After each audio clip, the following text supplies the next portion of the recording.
Hey everyone, I hope you had a great day. In this video we are looking at some new r/prorevenge stories. I hope you enjoy them. The first story is called Never Treat People This Way. This story comes from a friend of mine, Sarah. It has been building up for almost 5 years, until it all came crashing down over the last week. A few things to note before I get into it. Sarah works at an insurance company, dealing with a massive nationwide delivery company. Her company insures all the delivery trucks. Over the years, Sarah has seen her fair share of anger from callers. Mostly justified, or people letting off steam at the anonymous voice on the other end of the phone. She learned to not take it personally. But she absolutely despises the owner of one particular franchise depot, Richard. We start in 2016. Richard is the franchisee of a vehicle depot for the delivery company. Meaning he's sort of an owner, but the company CEO could also take away his ownership if they feel like it. I'm not sure exactly how this works, but as far as I understand, it's a fairly standard franchise contract. So anyone who knows about these things should have a rough idea of what Richard has to do. Richard calls in for the first time to talk to Sarah about a claim one of his drivers is making. Something simple, reversed into a wall, minimal damage, but claiming to get the vehicle repaired. Richard starts ranting and screaming about how dare he or his driver be expected to pay an excess, which is standard. Sarah has dealt with people like this all her career, so she just deals with it as she always does. And so it continues for 2 years, with Richard bullying any call handler when he calls about a claim. It's annoying, and plenty of people have been brought to tears by it. But they can't stop serving him, because he is responsible for dealing with his franchise's claims. It's now 2018, and Richard decides to get himself arrested. To give you an idea of just how stupid this man is, one of his drivers had been in a really bad accident. Nobody was seriously hurt, but the van was badly damaged. So while it was being repaired, Sarah organized for a hire van. Richard goes to the hiring company to collect the van. And he's asked to make a £1 payment by debit or credit card to secure the vehicle. I'm pretty sure it's so the hiring company can just charge it for any damage caused while on hire. It's an industry standard in my country. Richard does not like this. He argues with the hiring company. He threatens to dump the hire vehicle once he's finished with it. Finally, he punches the poor bloke working front desk. As previously stated, Richard gets arrested. Fast forward to a few months ago. Everyone is working from home, and most people understand this, everyone except Richard. He must be having a particularly bad day, because his tantrum about how useless Sarah and her company is descends into personal insults. Sarah, having an equally bad day, decides that now is the moment she will get revenge on this guy for everything he has put every claim handler through. So she requests a copy of the recording of the call. All calls are recorded for safety and complaints and calling people out. She then sends this recording to 3 people. Her manager saying that she refuses to speak to Richard due to his behavior. The rest of the team agrees, and suddenly there is not a single claim handler willing to speak to this man. The manager says he will sort something. Then to Richard's boss, simply stating that this behavior is unacceptable. As it's the next time he tries to speak to someone at the insurance company that way, they will end the call. Lastly, every listed CEO or board member of Richard's company. She wanted all of them to know just how vile this man was. Then today she gets the call she's been waiting for. A representative of the delivery company has called, wanting to apologize for everything Richard put her and her team through. He also gives the best news. Richard has been downgraded from a franchise owner to a delivery driver. His lovely pay package, benefits and annual bonus and company-funded car have all been taken away. He now earns a little over minimum wage, 60-hour weeks to pay his bills, with his reputation in tatters. If he doesn't meet the standard for delivery drivers within the next 3 months, he'll be fired. Sarah also learned from someone she knows in the company that his wife is divorcing him. He told her she needs to get a job or they will lose the house thanks to his sudden drop in income. The next story is called Fix Your Daughter's Laptop? A bit of backstory. I'm willing to help my friends. But we all know someone who has or have themselves a friend who is a group mooch. The kind of person who knows you're getting together and just shows up nothing in hand and expect to be given free food the entire time. Yet sadly you put up with them till it gets to the breaking point of wanting to beat them senseless with a shovel. This story is about that friend with whom I finally got to the breaking point. My moocher friend isn't tech savvy, like at all. He has zero respect for tech and constantly uses me as his go-to man when stuff goes sideways, almost always his doing. This is from the olden days of Windows 8 being a fresh hot mess. He has recently bought a laptop for his daughter since she was starting to need it for school. And he wanted a mobile PC to use when he felt like it. I'm pretty sure he just wanted it for himself, but needed to convince the wife to okay the expense. Instead of asking me for input, he decided he was just going to go to the big blue multi-store and buy the cheapest laptop model that rhymes with hell. It took less than a day of him priding with it to call me and ask if I could put Windows 7 on it because he hated the new Windows. I asked why not return it and get a Windows 7 model. To which he responded, Big Blue doesn't have any Windows 7, only 8, and my daughter really needs this computer. Sure, she does. I agree, and he drops it off within an hour. I should note that this happened just after Windows 8 dropped. There were no classic shell programs out that simply said, screw off new piece of crap tablet design, we are using the old one everyone knows and can use. So my options were limited. I did an initial look at what I was getting myself into, and, lucky me, hell had only put out drivers for Windows 8 for this model. Yay! I do about 6 hours worth of hunting, downloading, tweaking drivers, and praying or cursing the tech gods as I installed Windows. I had to cherry pick working drivers for most of the hardware, the rest I got to work through sheer trial and error. I made a restore disk, backed up, and labeled every driver for the system in individually numbered folders in case I needed to redo anything on this piece of technique. My friend is notorious for messing up his computer's operating system. I give him a ring and let him know it's good to go, and he picks it up the next day. Less than 2 weeks later, he texts, saying something's wrong with it won't do blah blah blah, or I can't get it to do what I want. Shocking, I know. I just restore from the disk I made and give it back the same day. Let's see how long this lasts. Almost a week later, the same thing. Again, a quick restore and I give it back. This time it took almost 3 whole weeks till I got a text. Now I'm mad. What the heck is he doing to this thing to mess up the operating system?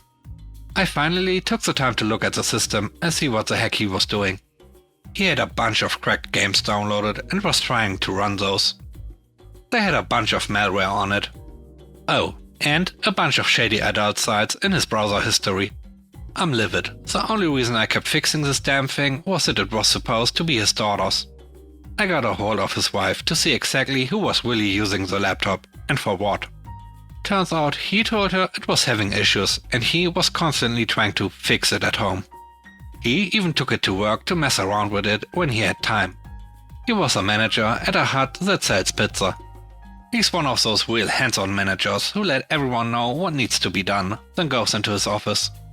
So I get the evil idea of fixing things my way. My first step to fixing things my way was to make an admin account that only I had the info for. Then I limited the other account to a limited user. When I talked to his wife, I got a good idea of what his daughter really liked as far as shows, games and so on. I then proceed to pimp this laptop out for a 10-year-old girl. My Little Pony wallpapers, the entire My Little Pony cartoon show stored directly on the computer, Bratz, Barbie, the works. I even redid the icons to My Little Pony theme and tweaked the user interface to be pink-purple colored. I made sure there was a parental lock on the browsers to prevent anything adult-related from even showing up on the laptop. I installed TeamViewer and logged in my personal credentials so I could get on anytime I needed. And just for good measure, I installed a handy program called Deep Freeze. For those unfamiliar with it, it snapshots the drive as is. And then it restores the drive to that exact image every time the power cycles. The only downside to this program is you lose anything you save on the computer when the power cycles. Not a problem, since I had gotten a bulk pack of thumb drives that were multicolored and came with lanyards. I even went a step above and beyond and got a My Little Pony skin for the laptop lid in case he thought of taking it to work again. I personally delivered the laptop this time when the wife and daughter were home. The girly, high-pitched squeals of joy that nearly ruptured my eardrums made it all worth it. She went off on a joy-induced tirade as I showed her and her mom everything I did, including all the shows and games I put on just for her. I then gave her a bright pink thumb drive with a purple lanyard. I explained that when she wanted to play the games or save anything, the drive needed to be plugged in the computer. I set the save path for all the games to the thumb drive. And I added a shortcut to the drive itself on the desktop to make sure she wouldn't lose any schoolwork she was doing. I made sure both her and her mom knew the thumb drive had to be plugged in, otherwise things wouldn't be saved. I didn't mention the parental lock I set up or deep freeze. I wanted it to be a surprise to my friend later. Both she and her mom thanked me. I got a big hug from the daughter, who was still flying around in the clouds. She was begging her mom to watch My Little Pony with her before I even left. I knew it was only a matter of time till I got an angry text or call from my friend as soon as he got a chance to use the laptop. I was waiting with gleeful anticipation. I dropped the laptop off on Monday, and I knew he wouldn't get a chance to use it till Friday when he got back from a trip he took. Cue to Friday night, and I get a call around 8 PM, which I ignore and let go to the voicemail. I get 3 more calls every 5 to 10 minutes, which I also ignore. Then I got a bunch of texts which I ignored till about 11 PM, when I figured he had ample time to try and mess with the laptop to only be shut down at every attempt. I call him up with an especially snarky attitude, acting half asleep just to make him even angrier. Finally, where the heck have you been? I tried calling you and texting, but you never responded. Yeah, I had a long day, so I took an evening nap. What's up? What's up? This piece of crap laptop is busted. That's what up. I can't get anything to work right. I downloaded a game and tried installing it, but it says I don't have admin rights. I restarted it and the game files were gone completely. So I re-downloaded it, but still couldn't install it. It's not even letting me browse the web. I thought you fixed this. What the heck? Calm down, I'm sure it's something simple. Let me remote into it. Wait, you can do that? Yeah, I got sick of having to have it dropped off. So I installed remote software. Let's see. First thing I do is remotely restart the system. It did it again. What? The game I downloaded is gone from the desktop. Oh yeah, I put software on the laptop that restores it to a default setting. Anything not saved on an external drive gets removed. I gave your wife and daughter a thumb drive. Didn't they tell you it was needed? No, what the heck? Why would you do a stupid thing like that? Well, I had to fix this thing 3 times already, and I got sick of it. So I made sure anything you downloaded or tried to install would be deleted and blocked. You don't have admin rights. I do. Last time there were over a dozen viruses and malware from your games. And the games you were trying to run would barely run on this laptop, even if you had legit versions. What the heck? He goes on a 15-minute rant I didn't pay any attention to, because I don't care. Well, why won't it let me browse the web? Are you sure? Let's see. I bring up Google and start browsing standard sites, and a few cartoon sites I favorited for his daughter. Everything looks fine to me. Could you be referring to the porn sites that were in the browser history on your daughter's laptop? He was speechless. Yeah, I thought so. See, me being the upstanding guy I am, I turned on parental control to keep web browsing safe for your 10-year-old daughter. The heck is wrong with you? But... No buts. It took a lot of work to get this thing working for your daughter's sake. And then you use it as your personal play toy, which I had to fix 3 times? I'm done with your crap. I made it so your daughter can use her laptop when and how she needs to. If you want to get your own laptop and mess it up beyond repair, that's fine by me. No more freebies if you mess something up by being an idiot. If you think this is unfair, I'd be more than happy to let your wife know exactly what the issue with the laptop was, including screenshots of your browsing history. I don't mind helping, but you go above and beyond being a mooch a lot of times. Anything else you need help with? No? Have a great weekend. Click. I spent over 18 years in customer service and tech support, so I went a bit nuclear on him. But I had enough of his crap. It reminded me of all too many times that the problem isn't the hardware or software. It's the meat puppet smashing their face against the keyboard and wondering why stuff doesn't work. So I simply removed that part of the equation. Amazingly enough, he didn't have any more issues with the laptop. I wonder why. The only time I was gotten a hold of was by his wife, asking me to update some things and install some software the daughter needed for school, which I was more than happy to do. The last story is called Messing with a Facebook Scammer. Back in September, I went to look at a pair of moose antlers on the Facebook marketplace that my dad was interested in. He lives in a small cabin on my property and thought the antlers would look cool over his front door. We get there and the dude is clearly high. We met him at a storage rental place, so he had to let us in with his code, and we were stuck in the facility until he let us back out. We get to his rental unit and he gets the antlers out, and they were very clearly fake. He said he spray painted them brown to make them look like they were still in velvet. It was obvious that he spray painted them to make them look real. The weight was off, the color was off, there were several large cracks in them, and you could see they were white inside, not bone colored. There were also several points broken off. The material inside was white and powdery, again not bone. He kept insisting they could be fixed with some epoxy. Finally, tapping your fingers on them made a drumming noise, so they were hollow inside. At this point, I hadn't said a word at all. I was just along for the ride with my dad. Dad politely tells the guy that we are going to pass, he thinks they are fake. Thanks, but no thanks. This guy goes off the deep end, screaming at us, calling us all sorts of names, insulting us. Then he starts screaming at us that we were locked in there with him, and weren't leaving until he was ready to go. Dad and I got into the truck, and luckily another customer was coming into their unit, and we were able to get out of the locked gate when they came in. We both thought it was hilarious how off the wall this guy acted and how fake the antlers looked in person. I stewed on this for a few weeks and finally came up with a revenge plan. I didn't say a single word to the guy and he insulted me way too much. I created a new Facebook account with the dumbest old person name I could come up with. Then I used a bunch of Hide the Pain Herald photos to populate it. Then I started adding as many friends as I can, posting dumb crap about old black and white movies and things like that.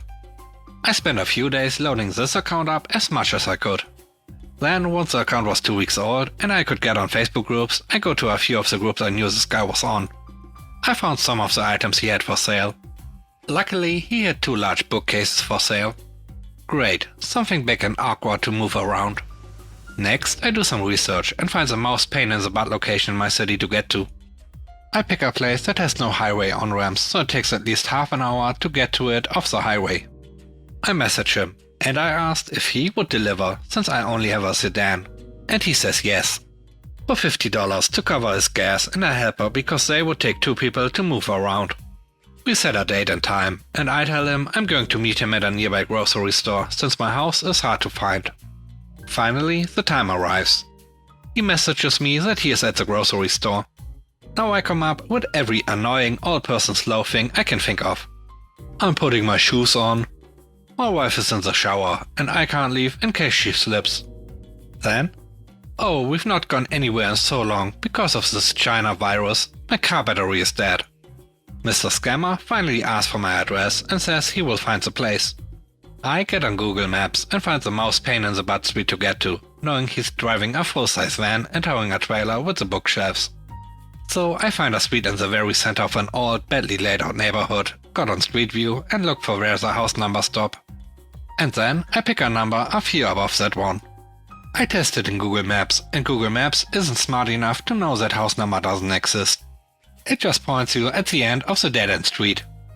So I relay this address. Of course, I make sure to mess it up a few times and get him lost in the process. After about 90 minutes, the message that he can't find that house number, but he's on my street. Can I please come outside? I reply back with, no thanks. No thanks what? I walked out there and saw them, not interested in buying. My Facebook account blows up for the next hour with him trying to call me, video chat, sending all kinds of horrible messages about how I am a liar and a cheater. I never responded back. I check it occasionally, and about every 2 weeks he sends me a nasty message still. The dude had no idea who it was that messed with him or why it happened. I'm kind of debating about doing it again. Thanks for watching the video to the end. I hope you enjoyed it. Please don't forget to leave a like, comment and subscribe, and if you have time, watch another of my videos. And now I hope you have a great day. See you soon. Bye bye.